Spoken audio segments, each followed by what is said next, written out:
அதிகாலை தமிழ் நேயர்களுக்கு வணக்கம். இப்போ நம்ம திரைவிமர்சனத்துல பார்க்க போற படம் கருப்பு. யாரை வச்சு இனிமே இந்த கேஸ் நடத்துறேன்னு நான் பார்க்கறேன். உங்களை இந்த கோர்ட்ல நான் பார்த்ததே இல்லையே.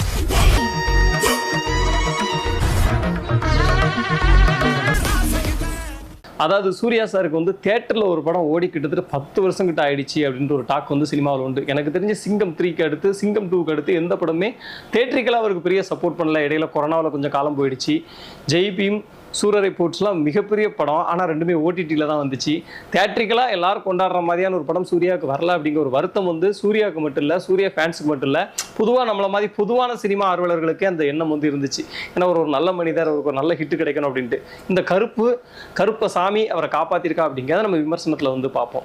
அதாவது கோர்ட்டில் வந்து நிறைய தவறுகள் நடக்குது. வக்கீல்கள் வந்து எளிய மக்களை வந்து தங்களுடைய வாத திறமையால், தங்களுடைய இழுத்தடிப்புகளால் எளிய மக்களை எந்த அளவுக்கு குடும்பப்படுத்துகிறாங்க அப்படின்ற ஒரு விஷயத்தை வந்து ஃபர்ஸ்ட் காட்டுறாங்க. மலையாளத்துல இருந்து ஒரு நடிகர் இந்திரன்ஸ், அவருடைய மகளுக்கு ஒரு பெரிய கிட்னி டிரான்ஸ்ஃபர் பண்ண வேண்டி இருக்கு.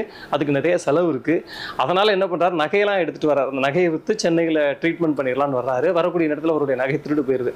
அந்த நகையை மீட்கிறதுக்காக அவங்க வந்து போலீஸ் போறாங்க. போலீஸ் வந்து ஆர்ஜே பாலாஜி வக்கீல் அவரை பார்க்க சொல்றாங்க. ஆர்ஜே பாலாஜி போய் பார்க்கும்போது அவர் அந்த நகையை மீட்டு கொடுக்குறதுக்காக சில பல கிரிமினல் வேலைலாம் பார்த்து இவங்ககிட்ட இருக்க காசை கொஞ்சம் கொஞ்சமாக பறிக்கிறாரு. அது ரொம்ப வேதனையான ஒரு சூழலாக இருக்கு.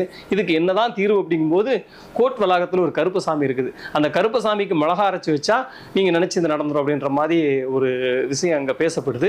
அந்த கருப்பசாமி யாருன்னா, கருப்பசாமி தான் சூர்யாவே. எஸ், அவர் இந்த படத்தில் சாமியாவே வர்றாரு.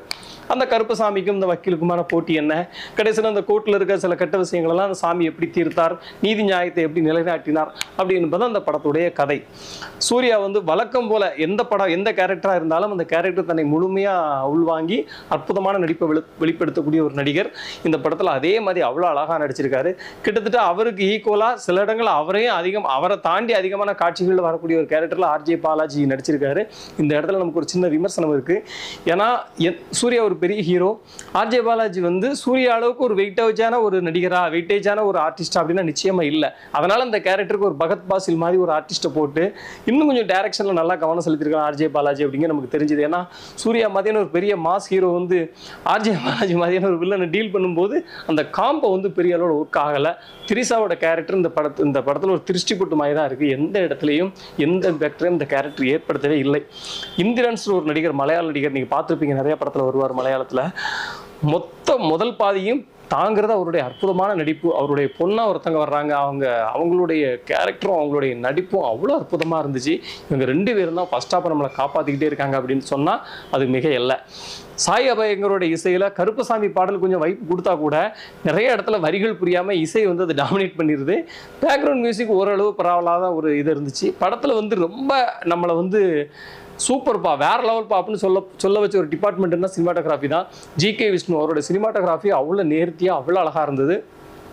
அவருடைய அந்த லைட்டிங் சென்ஸு, சாமியாக காட்டும்போது அவருடைய சிஜியோடு சேர்ந்த அவருடைய சினிமாட்டோகிராஃபி எல்லாமே அழகாக ஒர்க் அவுட் ஆகிருந்துச்சு. விஷுவல் விருந்து அப்படின்னு நம்ம சொல்ல முடியும்.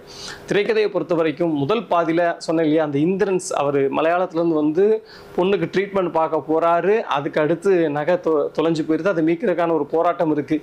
இதை மட்டுமே வச்சு முழு படத்தையும் பண்ணியிருந்தா கூட நமக்கு ஒரு எமோஷனல் ட்ராமா கிடச்சிருக்கும். ஆனால் என்னன்னா அதுக்கு பிறகு அவங்க பிரச்சனை ஒரு பக்கம் முடிஞ்சிருது, அடுத்து இன்னொருத்தங்களுக்கு ஒரு பிரச்சனை வருது. அப்புறம் ஒட்டுமொத்தமாக இந்த நீதித்துறையில் இருக்க எல்லா விஷயத்தையும் இது பண்ணணும் அப்படின்னு சொல்லி கருப்பசாமி கிளம்புறாங்கிறாரு. அந்த கருப்பசாமிக்கு பவர் வந்து ஒரு குறிப்பிட்ட எல்லை மட்டும்தான் அப்படின்னு சொல்லி சாமிகிட்ட சத்தியம் வாங்குறதுனால சாமி அநியாயம் பண்ணும்போது அமைதியா இருப்பார் அப்படின்ற மாதிரியான விஷயத்தை உள்ள கொண்டு வந்து நிறைய கொலைப்பை அடிச்சிட்டதுனால எந்த எமோஷனலுமே பெருசா கனெக்ட் ஆகலைங்கிறது ஒரு துயரமான விஷயம். ஆனா என்ன, முந்தைய சூர்யா படங்களுக்கு இந்த படம் ஓரளவு கொஞ்சம் காமெடி அங்கங்க ஒர்க் ஆயிருக்கு, சில பொலிட்டிக்கல் வசனங்கள் அங்கங்க ஒர்க் அவுட் ஆயிருக்கு. இதெல்லாம் ஓரளவு ஒரு கிடாவிருந்து நமக்கு கிடைக்கலட்டா கூட ஓரளவு ஒரு திருவிழா ஃபீலை கொடுக்கறதுனால நீங்கள் ஒரு வாட்டி ட்ரை பண்ணி பார்க்கலாம். மற்றபடி பெருசாக ஒன்றும் இல்லை. நன்றி, வணக்கம்.